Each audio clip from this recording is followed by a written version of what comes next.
Lady Gaga's butt was this far away from my face. Hey, what's up? I'm Josh. Hey, what's up? I'm Indy. I'm Jaden. I'm Luke.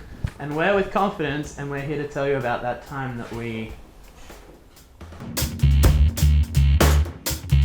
On tour with Kids in Glass Houses in Australia back in 2014, went out to this bar, and there was a huge line, and we were like, oh, it must be going off. And then we noticed there was a whole bunch of like big black vans and bouncers and security standing out the front. We were like... At the time, we didn't think about it. We were just like, oh, two gigantic black Escalades, like SUVs. Yeah. Who could it be? So we walk in there and we hear whispers like, Lady Gaga's in there. We're like, no, bullshit.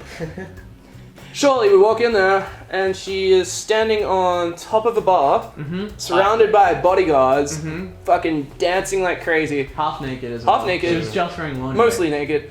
At this point, we try our hardest to squeeze down to a free like table area. We sit down at this table.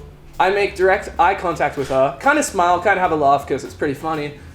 And she then points at me, makes her way across the bar top, walks right over to us, and Lady Gaga's butt was this far away from my face. I was right. Me and him were together, and the security guard, like, obviously they came over with her, and they just looked at me and Luke, and they're like, pretty much touch her, and we will break you. Like, and it's like, we're not doing anything, we're like sitting as far as we can against this wall, and she's just like walking across us, and it was just like, oh shit. This was, I'm going to say, like my most pleasant vomiting experience. Because, it's a common occurrence, Australians drinking abroad.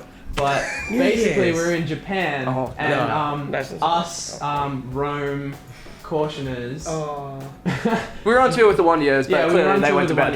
And they went to bed. And the TM tour took us to an all-you-can-drink place, which generally you're not going to take a UK band and an Australian band to an all-you-can-drink in Japan. Like, it's gonna end badly. To be fair, it was 2 hours of all you could drink, so we wanted to get our money's worth. Yeah, so there's two parts to this story. The first is my personal vomiting part, and it was the most pleasant experience because I had way too much sake, way too much beer, and I ended up in the toilet of this place, and I was like, I'm gonna vomit, and I like get down on my knees, like put my arms on the toilet seat, and then... I thought you were gonna go with the other story on your knees in the toilet. No, that's a different story.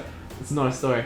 And I was down on the toilet, and like, as soon as my arms touched it, I remembered that all Japanese toilets have heated toilet seats and bidets and whatever. So I had the most pleasant vomiting experience on this very warm toilet. It was like 5-star. It was a 5-star vomiting experience.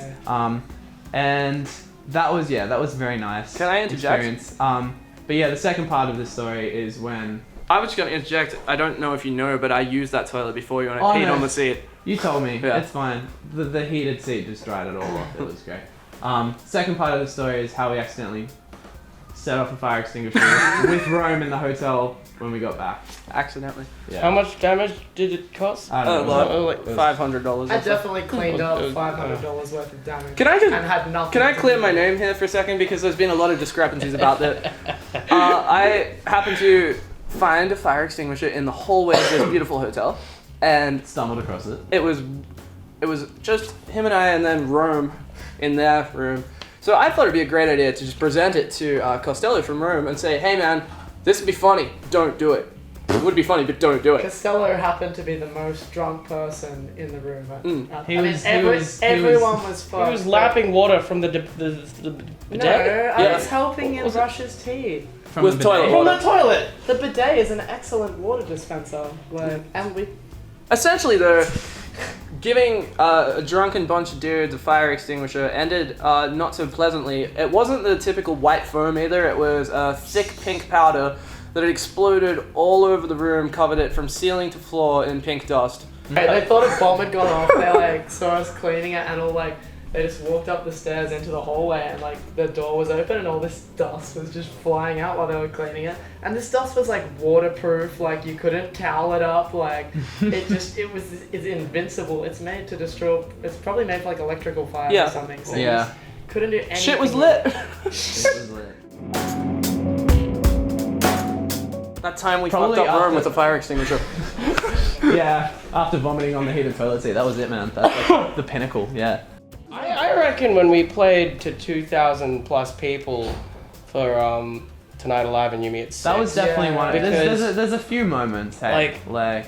No, well, yeah, but that moment, like we stepped on stage, it was just like insane. Yeah. It was just like a sea of people, and the fact that like we listened to Tonight Alive and we listened to Yumi at 6 since like we started. We covered both their songs. Yeah, Like, exactly. It was just surreal. Who do you want Roxanne to do this with next? Comment below. Down under. Down under.